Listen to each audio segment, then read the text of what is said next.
Hi అండి. మేమైతే చాలా బాగున్నాం. మీరు కూడా బాగుండాలని దేవుని మనస్ఫూర్తిగా కోరుకుంటున్నానండి. ఈరోజైతే నా మార్నింగ్ బ్లాగ్ అయితే మీతో నేను షేర్ చేసుకుందామని అనుకుంటున్నానండి. ఇంకా రోజు నేను ఉదయాన్నే 5ంటికి అయితే నిద్ర లేస్తానండి. ఇంకా అందరిలాగే లేచిన వెంటనే దేవుడిని అయితే చూసి అప్పుడు డోర్ తీయగానే ఇంకా తులసమ్మని అయితే చూస్తానండి. తులసమ్మని చూసిన తర్వాత బ్రష్ చేసుకొని మొహం కడుక్కొని బొట్టు అయితే పెట్టుకుంటానండి. బొట్టు పెట్టుకున్న తర్వాత గ్లాసులు మంచినీళ్ళు తాగేసి ఇంకా ఇంటి ముందు గుమ్మం ముందు అయితే ఇలా మొత్తం అంతా తుడుస్తూ ఉంటానండి. మొత్తం అంతా ఇలా తీసిన తర్వాత చూస్తున్నారు కదండి గాలి ఎంత బాగా వేస్తుందో. మాకు సెలవుల్లో అయితే చాలా గాలి వేస్తూ ఉంటుందండి. ఇంకా నేను ఇటు తుడిస్తే గాలికి ఆకులు మళ్ళీ ఇంటి ముందుకే వస్తున్నాయి. ఇంకా తుడిచేసిన తర్వాత గుమ్మం దగ్గర ముగ్గు అయితే పెట్టుకుంటానండి.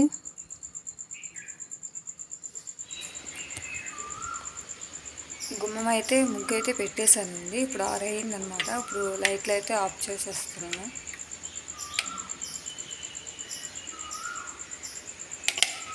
లైట్లు అయితే అన్నీ ఆఫ్ చేసి మోటార్ అయితే వేస్తున్నాను.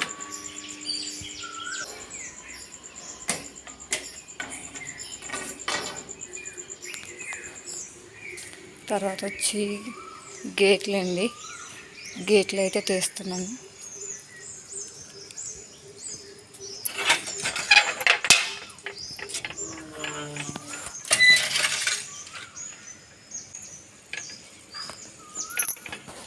గేట్లు అయితే తీసేసానండి. డైలీగా నేను గేట్ ముందైతే 2 వైపులా ముగ్గు అయితే పెడతానండి. ఈ ట్యాంక్ వచ్చేసి మున్సిపల్ వాటర్. ఈరోజు అయితే మున్సిపల్ వాటర్ రాలేదండి. ఇంకా 2 వైపులు ఎలాగైతే ముగ్గు అయితే పెట్టేసుకున్నానండి. అయితే ఫస్ట్ ఇటు పెట్టానండి. ఇవి వచ్చేసి పాలు నేను నైటే మరగబెట్టాను. మళ్ళీ ఇప్పుడు టీ కోసం అని అయితే మరగబెడుతున్నాను. ఇప్పుడైతే పిల్లలు అయితే నిద్ర లేపాలండి. పిల్లలు చూసారా, మా పెద్దోడు బీప్ మీద నుంచి మా చిన్నోడు పడుకున్నాడు. వాళ్ళు తిన్నాక అయితే రోజు పడుకోరండి, వంకర టెంకరగానే పడుకుంటారు. మా పిల్లలకైతే ఉదయం 6 గంటలకైతే నిద్ర లేపుతానండి. ఎందుకంటే వాళ్ళు 7:30 కల్లా స్కూల్కి వెళ్ళిపోవాలన్నమాట. బస్సు వచ్చేస్తుంది.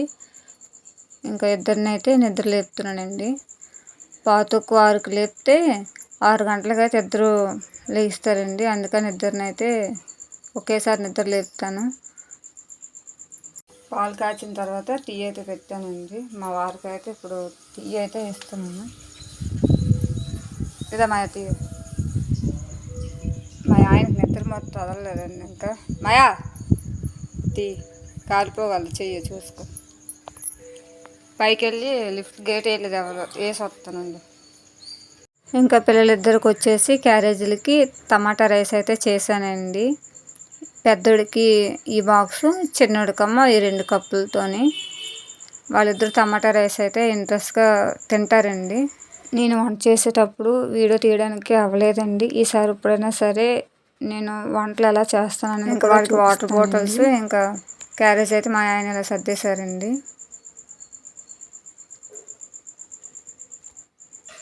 మా చిన్నోడికి నేను వీడియో తీస్తున్నానని సిగ్గుపడిపోతున్నాడండి. అందుకని వెళ్ళిపోతున్నాడు. మా వారు నన్ను దెబ్బలాడుతున్నారు, టైం అయిపోయింది కదా ఇప్పుడు వీడియో తీసుకుంటావేటి అని. వీడేమో అలా చేస్తున్నాడు. నేను అమ్మ వీడియో తీస్తుంది, నేను బండి ఎక్కనని. ఇంకా వాళ్ళ అన్నయ్యనైతే కొట్టడానికి కూడా చూస్తున్నాడు. చూడండి, కొట్టేశాడు. ఎలాగోలాగా బండి అయితే ఎక్కించాను. రోహన్ నువ్వు చెప్పవా? రోహన్ బాయ్. పిల్లల్ని మా వారు స్కూల్ బస్సు అయితే ఎక్కించి వస్తారండి. బస్సు కొంచెం ఈ లోపలికైతే రాదు, అందుకని ఈయన దారి పెట్టి వచ్చేసారు. ఇంకా మా వారి క్యారేజ్కి అయితే టమాటా పచ్చడి, అన్నం అయితే క్యారేజ్కి అయితే కట్టేశానండి. ఇంక ఈ బ్యాగ్లో ఈయన క్యారేజు ఇంకా దేవుడికి పువ్వులు తేయడానికని ఒక కవర్ అయితే పెట్టుకుంటున్నారండి. అలాగే ఇతను పనికి వేసుకోవాల్సిన బట్టలు కూడా ఇందులో పెట్టుకొని ఈ బ్యాగులో అయితే సర్దుకుంటారండి. ఈయన ఇప్పుడు 8:30కి అయితే వెళ్ళిపోతారండి. పొద్దున్న మీకు నేను ముగ్గు అయితే వేసానండి. కాకపోతే ఆ వీడియో నేను ఎడిటింగ్ చేసేటప్పుడు డిలీట్ చేసేసాను. నాకు తెలియలేదు ఎడిటింగ్ చేసిన తర్వాత డిలీట్ చేయాలని. ముందే డిలీట్ చేసేసాను. అందువల్ల ముగ్గేసే వీడియో అయితే చూపించలేకపోయానండి. ఈసారి ముగ్గేస్తే చూపిస్తానండి. అయితే ఈరోజు నేను దోశలు కూడా ఎలా వేస్తాననేది మీకు చూపిస్తున్నానండి. 1 గ్లాస్ మినపప్పుకి 2 గ్లాసులు బియ్యాన్ని అయితే తీసుకుంటున్నానండి. తీసుకొని నీట్గా కడిగేసుకొని 4 గంటల పాటు రెండింటిని అయితే నానబెట్టుకుంటున్నానండి. 4 గంటలు నానిన తర్వాత గ్రైండర్లో అయితే ముందుగా కొంచెం నీళ్ళు వేసుకొని ఈ నానబెట్టుకున్న పప్పునైతే గ్రైండర్ అయితే వేసుకుంటానండి.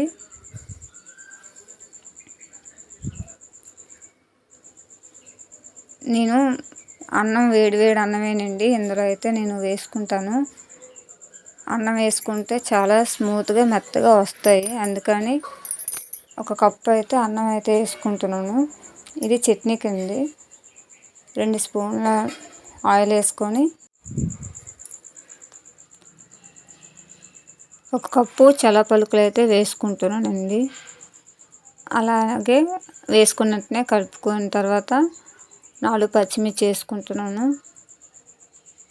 కరివేపాకు, ఎల్లుల్లిపాయలు, చింతపండు, అల్లం వేసుకొని మొత్తం ఇలాగైతే కలిపేసుకున్నానండి. మొత్తం అంతా ఇలాగ ఒకసారి కలుపుకుంటూ వేగించుకున్నాను. మొత్తం అన్నీ ఇలాగ వేగిపోయింది. వీటిని నేను మిక్సీ అయితే పట్టేసుకుంటానండి. రుబ్బు అయితే ఒక గిన్నెలో అయితే వేసుకున్నానండి. నేను చూసుకోలేదు, పొంగిపోయింది. ఇంకా మొదటి దోశ అయితే ఇలా వచ్చిందండి.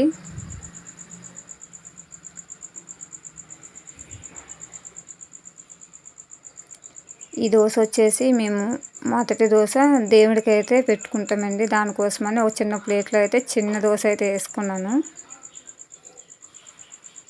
ఇంకా రుబ్బు ఎక్కువ ఉంది కదండి, కింద పడిపోతే మళ్ళీ ఇల్లంతా రుబ్బు అయిపోతుందని గిన్నెతో ఇలా తీసుకొని దోశ అయితే వేసుకుంటున్నాను. ఈ దోశ అయితే వేసుకున్న కొద్దీ ఇంకా చాలా నీట్గా వస్తుందండి.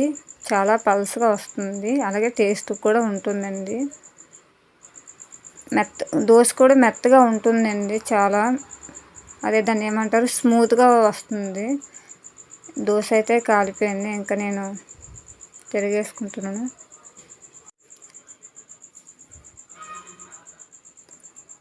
దోశ అయితే రెడీ అయిపోయిందండి. చాలా స్మూత్గా. దీన్ని ఒక సైడ్ తీసుకోవడమే. ఇంకా చట్నీ నేను అందరూ ఎలా తాలింపు పెడతారో అలాగే తాలింపు పెట్టేసుకున్నానండి. చట్నీ ఎంత తక్కువ ఉందని అనుకోకండి. నేను కొంచెం దేవుడికి తీసేసి ఇంకా పిల్లలకి దోశ వేస్తుంటే వాళ్ళు తింటూ ఉన్నారనమాట. ఇగో దేవుడికి అయితే ఇలా వేసుకొని తీసుకున్నానండి. ఇంకా అంతేనండి వీడియో. ఈ వీడియో నచ్చితే తప్పకుండా లైక్ చేయండి.